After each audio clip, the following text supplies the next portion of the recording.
तो अंदर लाते ही मैंने इसको बोला कि सामने से मतलब जो है अभी मैडम आ रही, मैं पैसे की बात करवा देता हूँ। और जैसे ये उधर को देख रही थी, मैंने पीछे से इसी के सीने से इसका गला दबा करके और इसको बेहोश कर दिया। उसके बाद इसके साथ सेक्स करने का कोशिश किया और सेक्स करने का कोशिश किया। थोड़ी देर सेक्स करने की कोशिश करने के बाद उसके बाद जब सेक्स नहीं हो पाया मेरे से, मैंने गला दबा करके इसको मार दिया।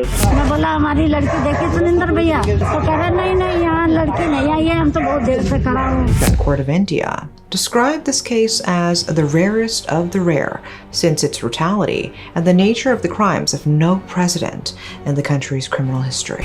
In the Nithari serial killings were today sentenced to death by a court in Uttar Pradesh. The verdict against Moninder Pandher has come as a surprise for the CBI, which investigated the case, since they believe Pandher was actually out of the country when this particular murder, one of 19 in Nithari, took place. ऊपर bathroom में ले जा करके नीचे आया kitchen में, नीचे kitchen में से आकर के चाकू लेके गया और इसको मैंने उसी टाइम तुरंत काट करके और इसका मैंने बाजू और ये सीने का एक पीस भी खाया था। आपको चॉकलेट पसंद है ना? ये मेरे लिए? हाँ बेटा, आपके लिए। 2006 সালের শেষ দিকে নয়ডার এক অভিজাত অঞ্চলের এক বাংলোর পেছনের ড্রেন থেকে যখন একে একে বেরিয়ে আসতে লাগলো মানুষের খুলিয়ে হাড়গোড় এবং শিশুর রক্তমাখা জামা কাপড়, ঠিক তখন গোটা দেশ থমকে গিয়েছিল। এটা কোনো সিনেমা ছিল না, এটা ছিল নিঠারী গণহত্যাকাণ্ড, যেখানে 5 বছর থেকে 25 বছর বয়সী কিশোর কিশোরী এবং গৃহপরিচারিকারা একের পর এক নিখোঁজ হয়ে যাচ্ছিলেন, আর কেউ জানতেও পারছিলেন না তারা কোথায় গেলেন। আমি অদ্রিজা, আপনারা দেখছেন তোমার আমার নিউজ। আজকের এই ভিডিওতে আমরা সেই ভয়াবহ ঘটনার টাইমলাইন, তদন্তের ধাপ, বিচার ব্যবস্থার ব্যর্থতা সব বিশ্লেষণ করব ধাপে ধাপে। 29শে ডিসেম্বর 2006 সাল, Noida sector 31 D5 number bungalow. সময়টা ছিল শীতকাল, রোদ হালকা, বাতাসে কুয়াশার গন্ধ। বাচ্চারা তখন খেলছিল ইট পাথর ছুঁড়ে, কিছুটা লুকোচুরি। একদল শিশু খেলার ছলে একটা ড্রেনের মধ্যে কিছু অস্বাভাবিক জিনিস খুঁজে পায়। ঠিক তখনই তারা বড়দেরকে ডাকে। এরপর যা বেরিয়ে আসে তা ছিল ভয়ঙ্কর কল্পনার চেয়েও অন্ধকার। 15টি খুলি, কয়েক ডজন হাড়গোড়, রক্তমাখা জামা, গলিত দেহাবশেষ। খবর পেয়ে আসেন পুলিশ, শুরু হয় তদন্ত এবং যাকে যাকে সন্দেহ হয় তারা হলেন 2 জন। একজন ধনী ব্যবসায়ী মনিন্দর সিং পন্দের, অন্যজন তার গৃহপরিচারক সুরিন্দর কোলি। পুলিশের একজন কর্মকর্তা বলেছিলেন হয়তো পশুর হাড়, তদন্ত করে দেখা হবে। কিন্তু সেদিন রাতে যখন 15টি মানুষের খুলি, তাদের সঙ্গে থাকা জামা কাপড়, ব্যাগ, জুতো, কাঁচা হাড়গোড় একে একে বেরিয়ে আসে, তখন গোটা অঞ্চল থমকে যায়। গ্রামবাসীরা রাস্তা অবরোধ করে। স্থানীয়রা জানান গত 2 বছরে প্রায় 20টিরও বেশি শিশু নিখোঁজ হয়েছে নিঠারী গ্রাম থেকে। আর তারা নাকি বারবার পুলিশের কাছে অভিযোগ জানিয়েছিলেন, কিন্তু পুলিশ তাদেরকে পাত্তাই দেয়নি। এক মা টিভি ক্যামেরার সামনে কাঁদতে কাঁদতে বলেছে, আমার ছেলেকে পুলিশ বলেছিল সে নাকি পালিয়ে গেছে, স্কুলের ব্যাগ আমি চিনে নিয়েছি আজ। এবং এরপরই সামনে আসে বাংলো নাম্বার D5 নাম। এক চমকপ্রদ আর ভয়ের গল্প শুরু হয় ঠিক তখনই। এই বাড়ির মালিক ছিলেন মনিন্দর সিং পন্দের, একজন ব্যবসায়ী ছিলেন, আর তার গৃহকর্মী ছিলেন সুরিন্দর কোলি, এক অন্তর্মুখী নিরীহ চেহারার মানুষ। প্রথমে সন্দেহের তীর যায় কোলির দিকে, তবে স্থানীয়রা বলতে শুরু করে পন্দের সাহেবও বাড়িতে থাকতেন, বিদেশ থেকে তার মেহমান আসতেন, খাওয়া দাওয়া পার্টি চলতো তার বাড়িতে।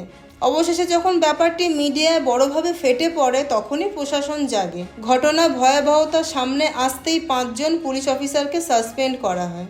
এরপর নড়েচড়ে বসে উত্তরপ্রদেশ সরকার, কিন্তু তখন অনেক দেরি হয়ে গেছে। সিবিআই নামে যে সংগঠনটি দেশের সবচেয়ে দক্ষ, তারা নিঠারীতে তদন্ত করতে এসে যা বলেছিল, যা প্রথমেই পায় তার হৃদয় বিদারক। সিবিআই অফিসারদের ভাষায় তদন্তের নামে কিছুই হয়নি, প্রমাণ ঘাটাঘাটি করা হয়নি, ফরেন্সিক রিপোর্ট জমা পড়েনি, এমনকি প্রথমে যেসব হাড় মিলেছিল সেগুলো ডিএনএ টেস্ট পর্যন্ত হয়নি। সিবিআইয়ের প্রথম বড় ধাক্কা আসে যখন বোঝা যায় এই অপরাধ শুধু খুন নয়, তার থেকেও বেশি কিছু। তাদের তদন্তে উঠে আসে একের পর এক শিশু অপহরণ, ভয়াবহ ধর্ষণ এবং খুনের পর দেহ কেটে টুকরো টুকরো করা, এবং একটি অবিশ্বাস্য অভিযোগ, মানুষের মাংস খাওয়ার প্রবণতা। उसके बाद फिर मैंने उसको ऊपर बाथरूम में लेके चला गया।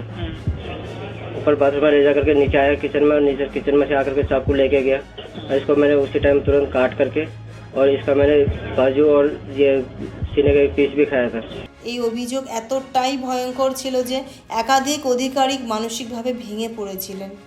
এক সিবিআই অফিসার জানান, আমি 15 বছর ধরে বহু খুনের তদন্ত করেছি, কিন্তু নিঠারিতে যা দেখেছি তা রাতের ঘুম কেড়ে নিয়েছে আমার।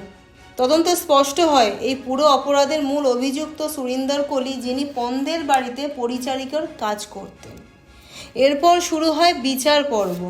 13 ফেব্রুয়ারি 2009 প্রথম মামলায় কোলি ও পন্দের দুজনকেই মৃত্যুদণ্ডে দণ্ডিত করে গাজিয়াবাদের ট্রায়াল কোর্ট। পরে হাইকোর্টে পন্দের খালাস পান, কিন্তু কোলি একের পর এক মামলায় দোষী প্রমাণিত হন।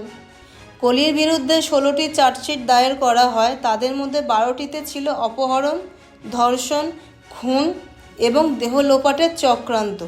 পন্দের ক্ষেত্রে প্রথমে শুধুমাত্র একটি কেসে তাকে অভিযুক্ত করা হয়, কিন্তু পরে 5টি মামলায় কো-অ্যাকিউজড করা হয়, কারণ তার গাড়ি ব্যবহার হয়েছে অপহরণে, তার বাড়িতেই ঘটেছে সমস্ত অপরাধ এবং তিনি বহু ঘটনাই জানতেন।